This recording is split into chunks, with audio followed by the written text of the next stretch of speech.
C'est vrai, aujourd'hui, la question de Thiago Motta, de sa pertinence, elle se pose, tout comme elle se posait pour Allegri et pour tous les autres entraîneurs qui l'ont précédé à la Juventus. Buongiorno Bianconeri, aujourd'hui on va un peu se vider le cœur par rapport à tout ce qu'on raconte depuis quelques temps. Tout le monde était archi content de l'arrivée de Thiago Motta et force de constater après 6-7 mois qu'il est là, que les attentes ne sont pas au rendez-vous. Il y a même aujourd'hui l'équipe qui dit que la Juventus aurait contacté Xavi pour un changement. Personnellement, avec tout le respect pour les équipes, je crois pas du tout que ça soit dans les plans de la Juventus. Et on va en parler aussi de quel est l'objectif, la vision de la Juventus. On va toucher aussi deux mots par rapport à la sortie de Danilo et à l'arrivée de Renato Veiga. Avant d'aborder tous ces thèmes, je vous invite comme d'habitude à vous abonner à la chaîne, à activer la cloche, comme ça vous serez mis au courant pour toutes les vidéos suivantes et pour tous les prochains streams. On sera bien entendu là mercredi pour suivre le dernier match de cette première partie de Champions League Juventus-Benfica. Alors, comme dit, on répète toujours les mêmes choses vis-à-vis de Thiago Motta. On voit une Juventus qui a très peu des notes aiguës, des choses où elle nous fait vraiment kiffer, parce qu'on les a eu ces moments-là, on va pas non plus les mettre sur le tapis.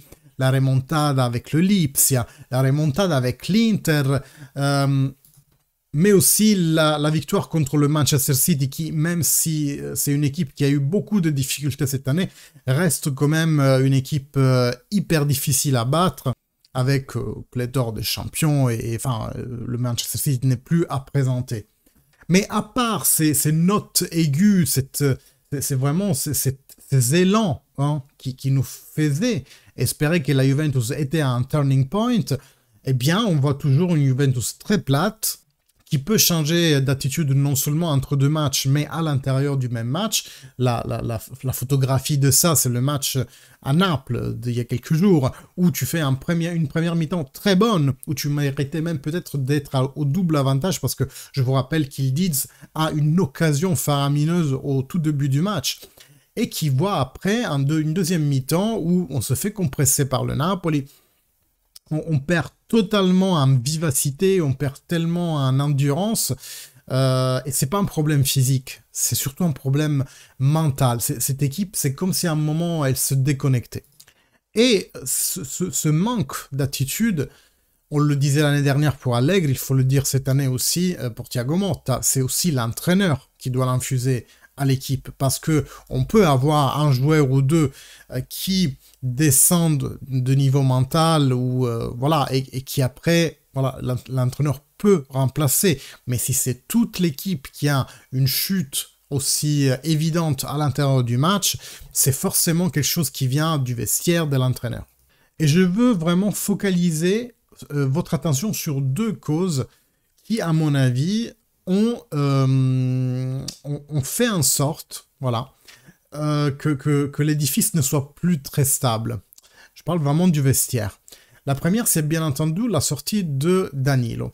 Danilo, c'est un joueur, on le sait, qui est en descente par rapport à sa courbe de prestations physiques, c'est normal vu l'âge, mais qui reste un joueur qui a énormément d'expérience. Le Porto, mais bien entendu surtout le Manchester City et le Real Madrid. C'était l'un des joueurs en début de saison dont on se disait c'est le plus expert en Champions League. C'est lui vraiment qui peut apporter au reste de l'équipe, qui est une équipe assez jeune, cette maturité, peut-être les faire grandir, leur faire comprendre qu'est-ce que ça veut dire disputer un match de Champions League. Comme lui, il y en a peu à la Juventus, c'est peut-être non le seul, parce que comme Mainers, Locatelli, les autres ont eu quelques matchs de Champions League. Lui, il en a eu une trentaine.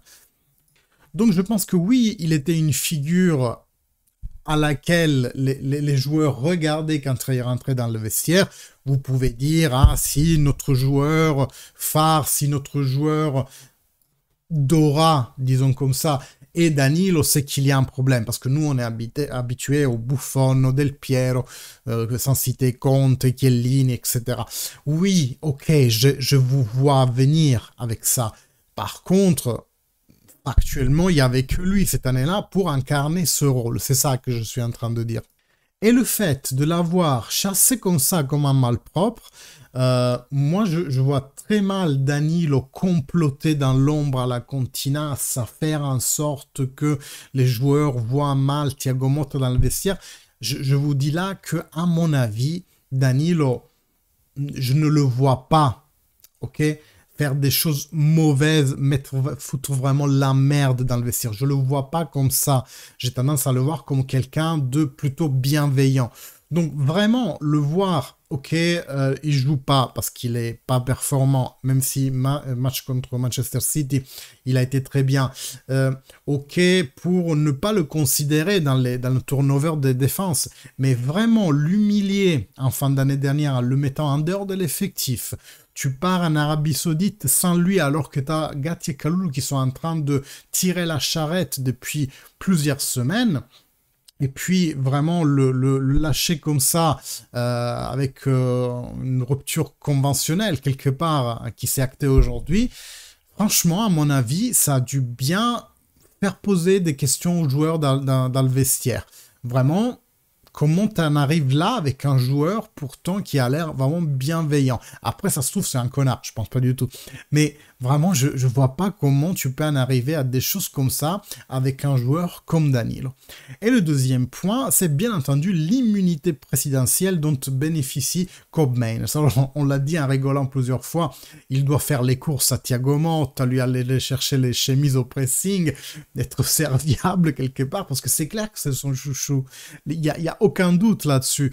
Moi, je veux bien même entendre qu'il lui donne la titularité pour lui faire comprendre qu'il croit en lui et donc le faire sortir de cette mauvaise passe. Je veux bien, en toute bonne foi, croire cette version des choses.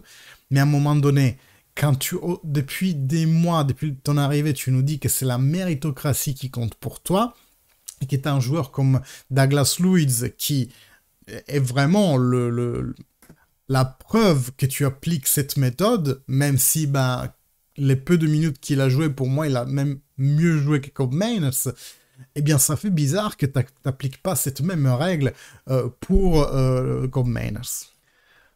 Donc, à mon avis, oui, les choses pourraient être en train de se fissurer dans le vestiaire de la Juventus. Et moi, qu'est-ce que je vous dis depuis toujours?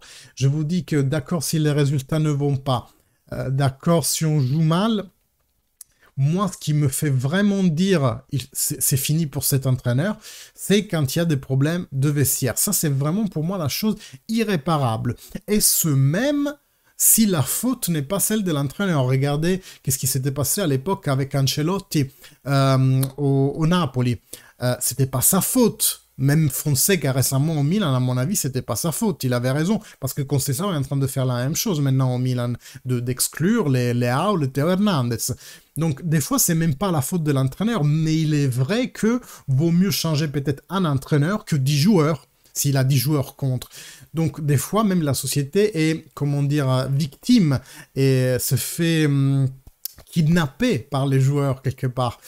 Donc, des fois, oui, quand il y a un problème de vestiaire, la solution la meilleure, c'est changer l'entraîneur. Mais moi, même en étant aussi déçu que je peux l'être par ce que Thiago Motta est en train de faire, et même si je vois des crevasses dans le mur qui doit représenter le vestiaire, moi je pense et je suis toujours pour lui faire confiance dans ce projet, même si maintenant je commence à me dire attention, il y a quand même des signes qui pourraient nous dire en fin de saison, peut-être on change d'entraîneur. Et je dis toujours en fin de saison, parce que tout comme j'étais contre les campagnes, les hashtags Allegri out, aujourd'hui je suis contre les hashtags Motta out, pour la simple raison que pour moi le fait de faire des campagnes comme ça ne fait que augmenter vraiment le venin, ça empoisonne le climat Juventus. Et si on est supporter, si on veut le bien de la Juventus, à mon avis, on a tout intérêt aussi à ne pas étaler notre poison comme ça sur les réseaux sociaux. parce que les joueurs regardent, l'entraîneur regarde, on crée vraiment un climat difficile. Donc, en saison, vous m'entendrez jamais dire oui, il faut qu'il sorte, oui, il faut pas qu'il sorte. C'est d'ailleurs pas mon rôle, on est d'accord. Moi, je vous donne mon avis ici. Et mon avis, c'est que oui, on a le droit d'être mécontent, oui, on a le droit de critiquer, bien entendu, mais sans faire des campagnes, Allegri out, Mott out, etc. Ça a été toujours ça, mon combat.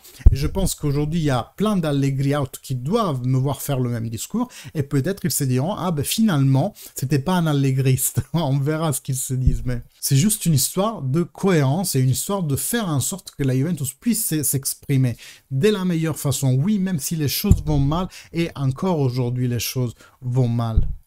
Bon, parlons un peu du projet dans quelques minutes, parce qu'il ne me reste pas longtemps, mais le projet, en fait, ce qu'on nous avait vendu, c'était un projet de, ok, on va acheter des joueurs jeunes et des joueurs moyen âge, vous comprenez ce que je veux dire. On a pris quand même des joueurs de 26, 27 ans, comme Mainers, Douglas Luiz, donc on va réduire l'âge global, la moyenne d'âge de l'équipe, pour essayer de rester quand même à un certain niveau. Donc personne d'entre nous, je pense, s'attendait qu'on gagne le Scudetto ou la Champions League cette année, mais il est clair que les attentes qu'on avait en début de saison, aujourd'hui, ça ne matche pas. Parce qu'on est 5e, parce qu'on est à 16 points de la capolista. Ok, on pouvait être, je ne sais pas moi, 4, 5 points, 6 points, 7 points en dessous de la capolista à ce jour-là. Ça ne m'aurait pas choqué en soi, mais on aurait été stablement dans les 4 premiers sans devoir prier tous les soirs pour que les Italiennes fassent bien Champions League et que ça débloque la 5e place pour l'accès à la Champions League. On aurait été dans une situation, la fameuse année de transition. Mais ça aurait été une année de transition qui nous assurait l'année prochaine d'aller quand même disputer la Champions League et de pouvoir quelque part ressurgir tout de suite. Mais aujourd'hui, de ce que j'en sache, de ce que j'entends dans mes conversations WhatsApp, etc., aujourd'hui, là-haut, là, Exor, Elkan, tout ça, l'idée c'est on change pour plus jeune, on rentre dans les rangs financièrement, on rentre dans les rangs, on pacifie la situation avec la FIFA, la UEFA, tout ça, ça a déjà commencé l'année dernière. Et si on arrive à rester en Champions League, tant mieux, on garde Giuntoli, Thiago Motta.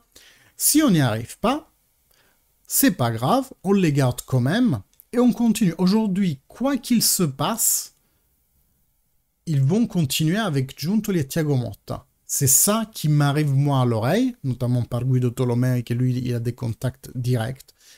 Et donc, à partir de là, ça veut dire que la Juventus, tout simplement, ça ne les gêne plus de ne pas gagner. Désormais, c'est plus vincere l'unica cosa che conta, c'est égaliser le bilan, c'est la seule chose qui compte. Aujourd'hui, il n'y a que ça qui les intéresse. La victoire vient en deuxième objectif. Et ça, c'est un problème. Parce que ça n'a jamais, au grand jamais, été la vision de la Juventus. Donc la Juventus en ce moment est en train de changer. Et attention, ceux qui s'attaquent à Thiago Motta, Thiago out et tout, c'est plus haut que vous devez vous attaquer parce que le problème, il vient toujours de plus haut. Et si on fait A plus B, je vous laisse avec ça, après on parle 5 minutes de Danilo.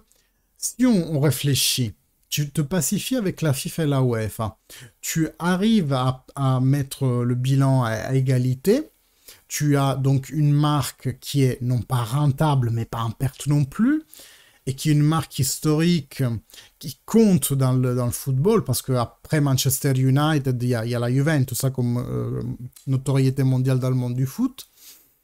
Est-ce que tout ça ne serait pas dans l'optique de vendre dans une année ou deux? Mettez ça vous bien en tête que ça peut arriver.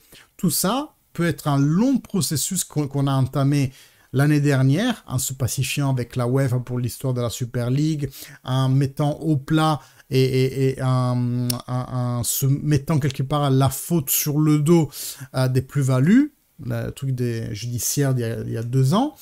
Peut-être que tout ça est un long process Et nous, dans quelques années, on le regardera de haut, comme il arrive souvent dans l'histoire. On comprend les choses après en voyant toutes les ficelles qui se sont déployées. On comprendra peut-être que tout ça est dans le but de vendre la marque. Donc attention à tout ça. Danilo, moi ça me fait chier de le perdre. Je le vois comme quelqu'un de très bien. Il a eu des hauts et des bas, et notamment des bas physiques dernièrement. Mais franchement, le poste qu'il a fait, ça m'a vraiment ému, parce que je pense pas qu'il méritait ça. Ok, c'était pas peut-être le capitaine le plus iconique et machin. Je suis d'accord avec vous, même dernièrement, il était décevant. Mais franchement, c'est quelqu'un qui tenait à la Juve et qui a donné beaucoup à la Juve dans ses meilleures années. Et le fait de le voir traité comme ça me plaît pas du tout. Abonnez-vous, activez la cloche. Moi, je vous vois bientôt mercredi soir pour Juventus Benfica. Et bien entendu, il y aura des vidéos de mercato parce que c'est la dernière semaine. Fino alla fine, forza Juve, ciao!